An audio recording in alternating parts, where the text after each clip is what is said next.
اللہ تعالیٰ نے انسان کو بنایا ہے اور انسان بھولتا بار بار ہے اور خطائیں بھی بار بار کرتا ہے۔ خطا کرنے والا اور بھول جانے والا اللہ کی بارگاہ میں ایسا نہیں ہے کہ وہ ہمیشہ کے لیے ناکارہ ہے، بلکہ اللہ تعالیٰ نے اسے زندگی میں بار بار موقع دیے ہیں کہ تو اپنی خطاؤں سے اور اپنی بھول سے پھر سے دوبارہ اپنی اچھی زندگی میں آ جا، اور اسی کو ہم توبہ کہتے ہیں۔ توبہ کا جو آپشن رکھا گیا ہے انسانوں کے لیے، مسلمانوں کے لیے خاص طور پر، بہت ہمت والا ہے، دروازہ ہے، بہت ہمت والا دروازہ ہے۔ اور اسی وجہ سے حدیث پاک میں یہ ہے کہ گناہ کرتا ہے بندہ، پھر توبہ کرتا ہے، پھر گناہ کرتا ہے، پھر توبہ کرتا ہے، یہ کرتا رہتا ہے۔ فرشتے اللہ کی بارگاہ میں عرض کرتے ہیں کہ مولا یہ تو بار بار وہی کرتا ہے، پھر توبہ کرتا ہے۔ اگر ہمارے ساتھ کوئی غلطی ایک بار دو بار کر دے، تیسری بار تو ہم اسے چھوڑیں گے بھی نہیں۔ انسانوں کی طبیعت تو یہی ہے، لیکن بندہ جب بار بار ایک خطا کرتا ہے اور پھر توبہ کرتا ہے، پھر خطا پھر توبہ، تو فرشتے جب اللہ کی بارگاہ میں یہ عرض کرتے ہیں کہ یہ مولا یہ ہر بار یہی کرتا ہے، تو جانتے ہیں پروردگار عالم کیا فرماتا ہے، ارشاد فرماتا ہے اے میرے فرشتوں، میرا بندہ مجھے رحمان سمجھتا ہے اس لیے بار بار توبہ کرتا ہے، مجھے وہ ارحم الراحمین سمجھتا ہے، ورنہ کون بار بار اللہ تبارک و تعالیٰ کی بارگاہ میں دروازہ کھٹکھٹاتا۔ تو رب تبارک و تعالیٰ ارحم الراحمین ہے، یہ تصور ہر مسلمان کے ذہن میں ہے، اس کی وجہ سے وہ کبھی مایوس نہیں ہوتا۔ اور شیطان کا سب سے بڑا حربہ کیا ہے جانتے ہیں آپ؟ سب سے بڑا بہکانے کا اور گمراہ کرنے کا اور ہمیشہ گناہوں میں ملوث رکھنے کا سب سے بڑا آلہ، کہ بندے کو سب سے پہلے نا امید کرتا ہے، اب تیرا کیا ہوگا، تو بہت برباد ہو چکا ہے۔ یہ جو خیال شیطان ڈالتا ہے دل میں، اس کے بعد پھر وہ بندہ جری ہو جاتا ہے، اب میرے توبہ سے بھی کچھ ہونے والا نہیں ہے، جو جس طرح زندگی چل رہی چلنے دو، ارے 50 سال ہو گئے اب تک میں یہی کرتا رہا، اب کیا سدھروں۔ یہ جو خیالات ہے یہ شیطان ڈالتا ہے تاکہ اس کی کفر پر موت ہو جائے، تاکہ وہ ہمیشہ گناہوں کی موت مرے۔ نا امیدی جو ڈالتا ہے شیطان، اب میرے ساتھ کچھ ہونا نہیں ہے۔ نہیں میرے عزیزو، رحمت عالم صلی اللہ تعالیٰ علیہ وسلم کی بارگاہ میں کیسے کیسے لوگ آئے اور ارحم الراحمین نے ان کی توبہ قبول کی۔ آپ کو ایک بات میں بتاؤں، سیدنا عمر ابن خطاب رضی اللہ تعالیٰ عنہ کا دور ہے۔ مثنوی شریف میں مولانا روم فرماتے ہیں، جنت البقیع آپ نے سنا ہوگا، قبرستان مدینے کا، مدینے کے قبرستان میں رات کے وقت ایک بوڑھا آدمی 80 سال کا جو بانسری بجاتا تھا اور اسی سے پیسہ کماتا تھا، اس کی بانسری میں بڑی اچھی لے تھی، بڑی سر اچھی تھی، لوگ سنتے تھے اور پیسے دیتے تھے، لیکن بڑھاپے میں جب سانس پھولنے لگ جاتی ہے، ہانپنے لگ جاتا ہے، سانس نہیں ٹھہرتی، تو بانسری کیسے بجتی، اس کی لے ٹوٹ جاتی، لہجے بدل جاتے۔ بوڑھا آدمی، اب اس کی بانسری سننے کو کوئی آتا نہیں تھا اور پیسے ملتے نہیں تھے، تھک ہار کر کے وہ آیا، رات کا وقت تھا، جنت البقیع قبرستان میں، 80 سال کی عمر کا ہو گیا ہے، اس نے بانسری توڑ دی، کہا زندگی بھر جس چیز سے میں کماتا تھا اب میری سانسوں نے جواب دے دیا، جسم پھولنے لگا ہے، سانس زیادہ آنے لگ گئی ہے، اب میرا کھانا پینا کیسا چلے گا؟ خیر ارحم الراحمین ہوں تو تیرا ہی بندہ، میرے اہل و عیال نہیں، میرے رشتہ دار نہیں، مجھے اگر تو بھوکا مارنا ہے تو اسی قبرستان میں مار دے، یا اگر میری زندگی باقی ہے تو میرے رزق کا انتظام کر دے۔ وہ رو رہا تھا 80 سال کی عمر میں۔ جب بندہ لاچار و مجبور ہوتا ہے تو پروردگار کو ہی یاد کرتا ہے۔ جانتے ہیں عمر ابن خطاب رضی اللہ تعالیٰ عنہ امیر المومنین مسجد نبوی میں تھے اور ان کی آنکھ لگی تھی، خواب میں رسول پاک صلی اللہ تعالیٰ علیہ وسلم تشریف لائے، کہا عمر اللہ کا حکم ہے جنت البقیع میں جاؤ، ایک بھوکا آدمی کھڑا ہے، اپنے گھر سے کھانا لے جاؤ اور اس کی ضرورت کا انتظام کرو۔ نیند کھلی تو آپ نے دیکھا اللہ کے حبیب صلی اللہ علیہ وسلم کی طرف سے حکم آیا اور رب ذوالجلال کا حکم ہے، گھر سے عمدہ کھانا لیا، توشادان لے کر کے، کچھ مال و متاع بھی لے کر قبرستان میں گئے، ڈھونڈا کون ہے یہاں پر، تو دیکھا کہ ایک ہانپتا کانپتا ہوا 80 سال کا بوڑھا روتا ہوا نظر آیا۔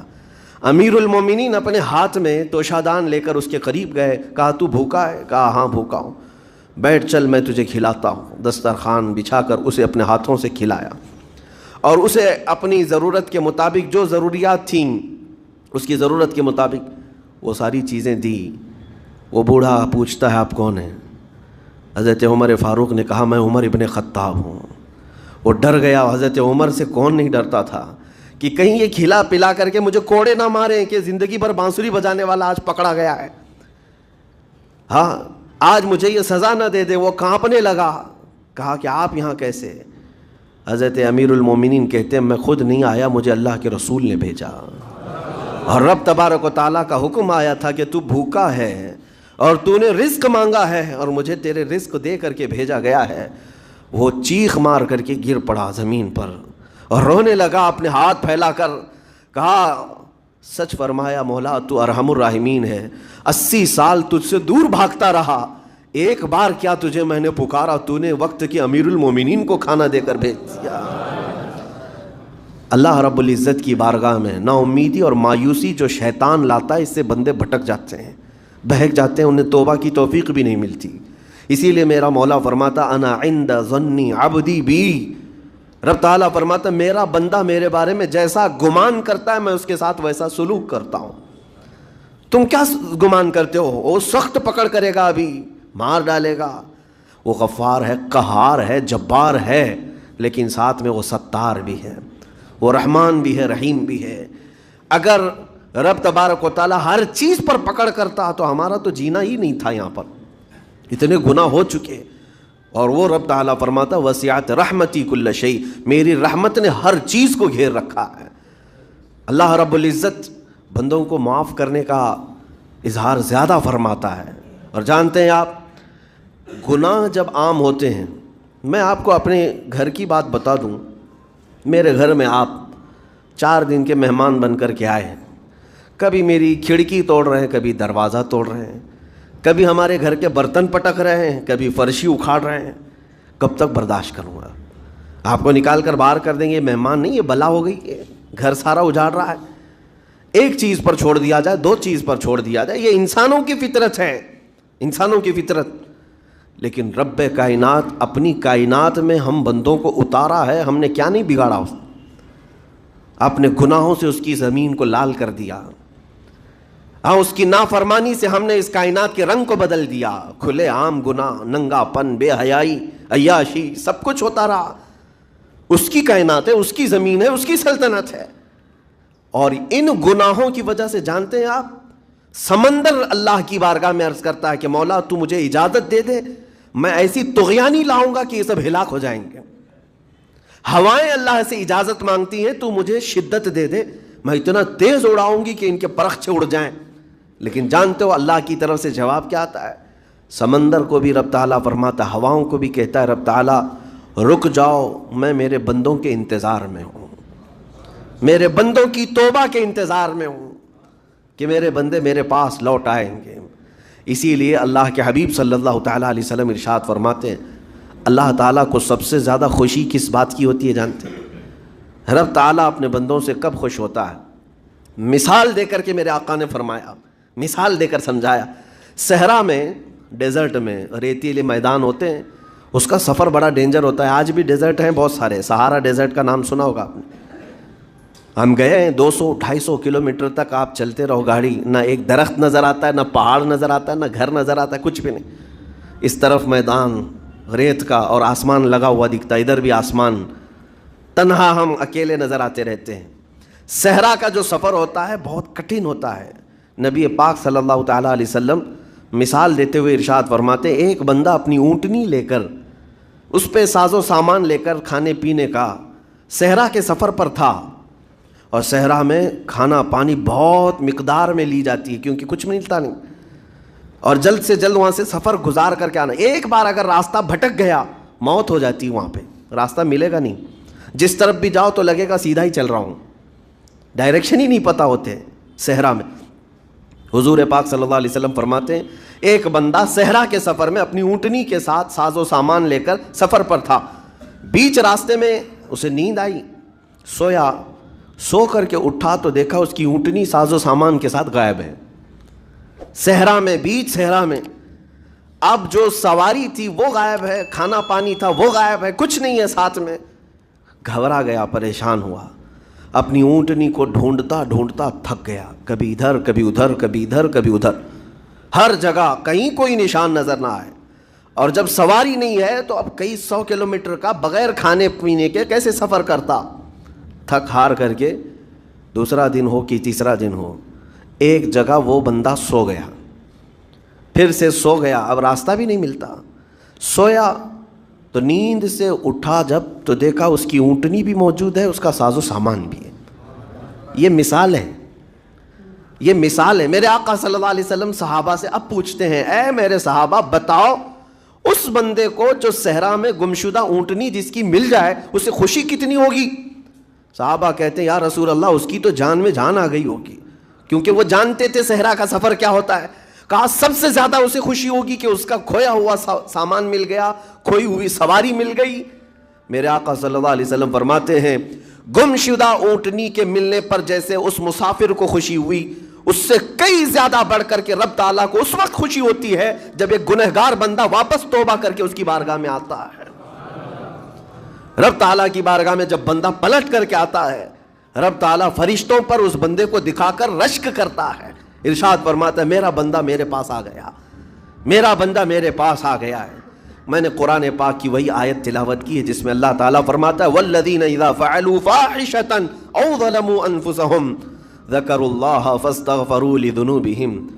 یہ چوتھے پارے کی آیت ہے. اللہ تعالیٰ فرماتا ہے وہ لوگ جنہوں نے برائی کر لی یا اپنی جان پر ظلم کیا یعنی گناہ کیا، پھر اللہ کو یاد کر لیا اور توبہ کر لیا. اللہ فرماتا ہے وَمَن يَغْفِرُ الذُّنُوبَ إِلَّا اللَّهُ. تو بتاؤ لوگو اللہ کے علاوہ کون ہے بخشنے والا؟ لیکن شرط رب تعالیٰ یہ فرماتا وَلَمْ يُصِرُّوا عَلَى مَا فَعَلُوا وَهُمْ يَعْلَمُونَ. لیکن ایک بات ہے کہ وہ جس چیز سے توبہ کر کے آ رہے ہیں اس پر پھر مزید اصرار کر کے جمے نہ رہیں، چھوڑ دیں ایک بار، جان بوجھ کر کے پھر اس چیز پر نہ لگے رہیں. یہ آیت کب نازل ہوئی تھی میں آپ کو بتاؤں. دو صحابہ تھے، دونوں گہرے دوست تھے، بہت ہی گہرے دوست، مدینے کے رہنے والے.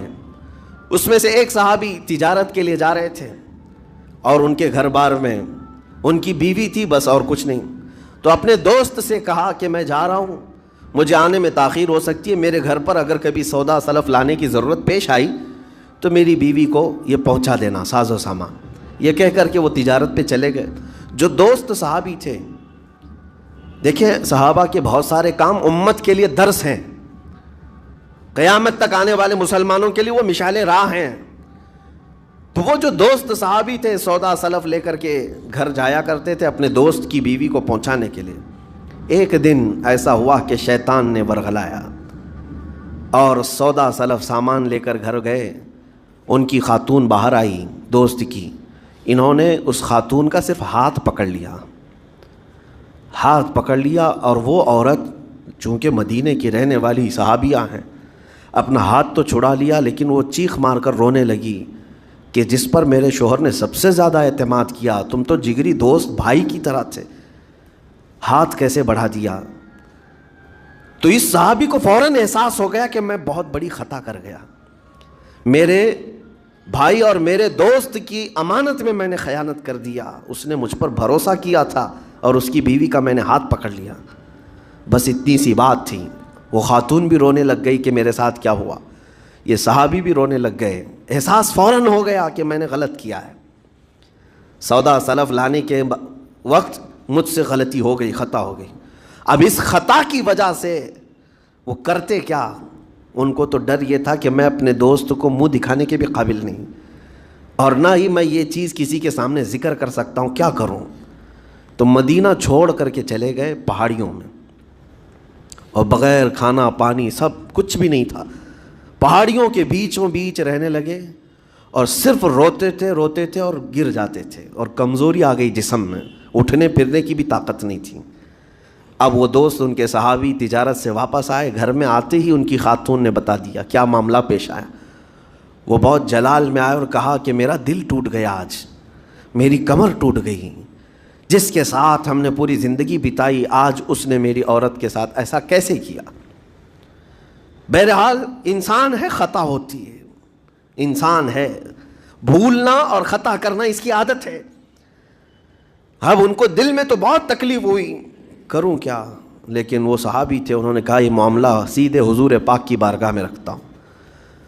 کہا کہ میں سزا دوں گا یا پھر جو ہے ان کے لیے جو قرار واقعی چیز ہوگی وہ دلا کر رہوں گا.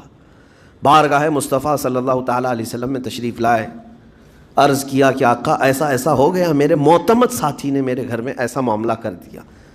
نبی پاک صلی اللہ تعالیٰ علیہ وسلم غمگین ہو گئے کہ ان دونوں کے درمیان ایسا کیسے ہو گیا. پھر تھوڑی دیر کے بعد رحمت عالم صلی اللہ علیہ وسلم جو غیب دان نبی ہیں، ہر چیز کو جانتے بلکہ اپنے امتیوں کے احوال سے باخبر رسول ہیں، نبی پاک صلی اللہ تعالیٰ علیہ وسلم اپنے اس غریب صحابی کے حالات معلوم کیے. پتہ چلا کہ وہ تو گھر بھی چھوڑ دیا، مدینے بھی چھوڑ دیا، پہاڑیوں میں جا کر کے پناہ لے کر کے اکیلا تنہا رہ رہا ہے. اللہ کے نبی صلی اللہ تعالیٰ علیہ وسلم اپنے اس غریب امتی صحابی کے حالات معلوم کرنے کے بعد اللہ کریم کی بارگاہ میں عرض کرتے ہیں کہ مولا تو فیصلہ سنا دے. اللہ تعالیٰ نے آیت نازل فرمائی، جو آیت میں نے آج آپ کے سامنے تلاوت کیا. اللہ تعالیٰ فرماتا ہے وَالَّذِينَ إِذَا فَعَلُوا فَاحِشَةً أَوْ ظَلَمُوا أَنفُسَهُمْ، جن لوگوں نے گناہ کر لیا یا اپنی جان پر ظلم کیا ہے، پھر ذکروا اللہ فاستغفروا لذنوبہم، اللہ کو پھر جلدی یاد کر لیا اور توبہ کر لیا. رب تعالیٰ فرماتا وَمَن يَغْفِرُ الذُّنُوبَ إِلَّا اللَّهُ، محبوب بتاؤ اللہ کے سوا کون ہے گناہوں کی بخشش کرنے والا. اللہ تعالیٰ ان کے گناہوں کو معاف کر دیتا ہے جو فوراً اپنے گناہ کے بعد یاد کر لیتے ہیں کہ مجھ سے خطا ہوئی ہے. رسول کریم صلی اللہ تعالیٰ علیہ وسلم نے اس صحابی کو بتایا تیرے بھائی سے بھول ہوئی، خطا ہوئی، لیکن رحمان نے اس کی بخشش کا مصداق قرآن میں سنا دیا کہ وہ باز آ گیا اور توبہ کر رہا ہے. لہٰذا تیرے لیے بھی یہ زیب نہیں دیتا کہ تو اب کوئی انتقام لے، تو اپنے دل سے معاف کر. یہ صحابی تھے، اللہ کے نبی صلی اللہ علیہ وسلم کے پروردہ تھے، نفسانیت اور خواہشات کے نہیں. یہ فوراً گئے اور اپنے اس جگری دوست کو، اپنے اس بھائی کو ڈھونڈتے ہوئے پہاڑیوں کے بیچوں بیچ جا کر کے دیکھا. ان کی حالت بہت خستہ تھی، کمزور ہو گئے تھے اور روتے روتے اتنا تھک گئے تھے، نہ کھانا ہے نہ پانی ہے. بس یہ کہ ان سے خطا کیا ہوئی تھی، اپنے دوست کی عورت کا ہاتھ پکڑ لیا تھا. بس میرے عزیزو اس سے بڑا نہیں. ہاتھ پکڑنے پر ان کو اس قدر احساس تھا کہ مدینہ چھوڑ دیے. لوگ یہاں پورے کے پورے گناہ میں ڈوب جاتے ہیں، زنا میں ڈوبتے ہیں، انہیں احساس تک نہیں. یہ صحابی گئے اور جیسے ہی یہ گئے تو وہ ہوش میں آئے اور رونے لگے کہ میرا بھائی آ گیا اور اب شاید یہ انتقام لے گا، بدلہ لے گا، مجھے مار ڈالے گا، کیونکہ میں نے اس کا اعتماد توڑا، اس کا بھروسہ ختم کیا. لیکن یہ صحابی گئے اور ان کا ہاتھ پکڑا اور اپنے سینے سے لگایا. کہا کہ تو بھی ابن آدم ہے، میں بھی ابن آدم ہوں، انسان ہے، خطا ہو گئی، لیکن بشارت ہے تجھے کہ اللہ نے قرآن میں محبوب کی بارگاہ میں آیت اتاری، تیری بخشش کا پروانہ اتار دیا.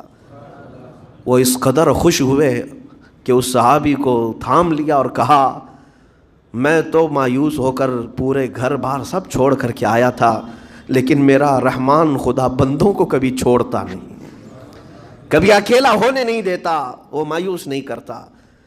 میرے عزیزو آج ہمارے پاس وقت ہے، جب ٹھوکر کھائیں تو فوراً احساس ہو جائے، جب غلطی ہو جائے. غلطیاں کس سے نہیں ہوتی؟ گناہ سب سے ہوتے ہیں.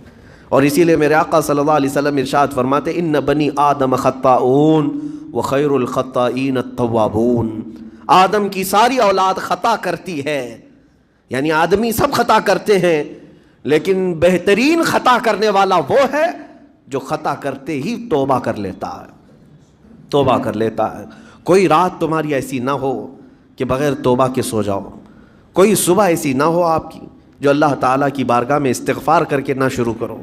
ہر دن توبہ کرو، ہر دن اللہ کریم کی بارگاہ میں استغفار کرو. اور قرآن کی ایک آیت میں آپ کو یہ بھی بتا دوں، 9ویں پارے سورہ انفال کی آیت ہے. اللہ تعالیٰ فرماتا ہے وَمَا كَانَ اللَّهُ لِيُعَذِّبَهُمْ وَأَنْتَ فِيهِمْ وَمَا كَانَ اللَّهُ مُعَذِّبَهُمْ وَهُمْ يَسْتَغْفِرُونَ. اللہ فرماتا ہے اس امت پر اللہ عذاب ویسا نازل نہیں کرے گا جیسے پہلی امتوں پر آتا تھا. اس کی وجہ یہ ہے، پہلی وجہ یہ ہے کہ ان کے بیچ میں میرا محبوب آرام کر رہا ہے، رسول پاک صلی اللہ علیہ وسلم. دوسری ایک وجہ رب تعالیٰ فرماتا ہے وَمَا كَانَ اللَّهُ مُعَذِّبَهُمْ وَهُمْ يَسْتَغْفِرُونَ، جب تک لوگ اللہ کی بارگاہ میں استغفار کرتے رہیں گے، استغفر اللہ ربی من کل ذنب واتوب الیہ، جب تک استغفار کرتے رہیں گے، اللہ فرماتا ہے اس قوم پر اللہ عذاب نہیں نازل کرتا۔